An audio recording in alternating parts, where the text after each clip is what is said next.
Eh bien, bonjour. 2 minutes pour vous parler de la tangente horizontale. Lorsque vous étudiez une fonction et que vous avez à tracer par la suite sa courbe représentative, il est souvent posé cette question de savoir où se trouvent les tangentes horizontales.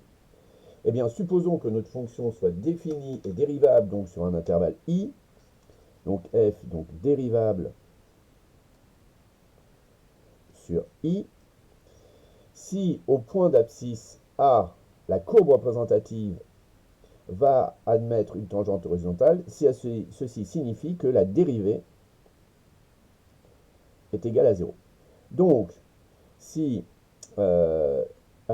si ma dérivée est égale à 0, alors, eh bien, la courbe représentative, CF, admet une tangente horizontale, donc au point.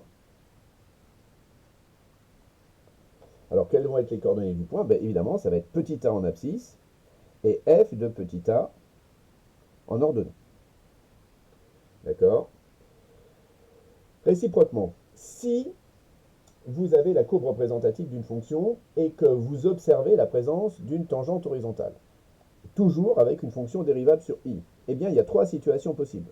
Soit vous êtes en présence d'un maximum. Vous avez une tangente horizontale et vous avez un maximum, ce qui est cohérent, puisque là, la dérivée était positive, là, la dérivée, elle est négative, et donc, en ce point-là, ici, a, eh bien, la dérivée est égale à 0.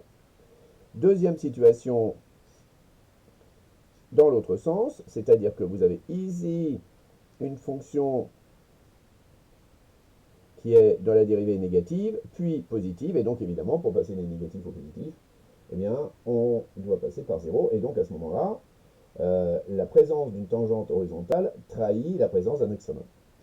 Ensuite, dernière situation, et qui est relativement intéressante et que nous connaissons à travers la courbe de la fonction cube, eh bien, nous avons une tangente horizontale ici, vous voyez, pour la fonction cube, je vous ai représenté la fonction cube, et pourtant, ceci ne traduit pas la présence d'un extrémum, puisque, en fait, la dérivée ici est strictement positive, la dérivée ici est strictement positive, la dérivée s'annule simplement au point d'abscisse 0.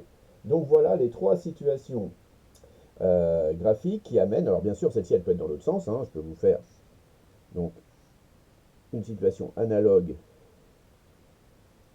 dans l'autre sens, avec une tangente horizontale, avec une fonction qui est, cette fois-ci, avec une dérivée négative sur son intervalle, ici une dérivée positive. Donc, un minimum, un maximum, ou la courbe représentative qui émet une tangente horizontale sans pour autant changer de sens de variation, ces points-là s'appellent des points d'inflexion. Voilà, bon courage, à bientôt.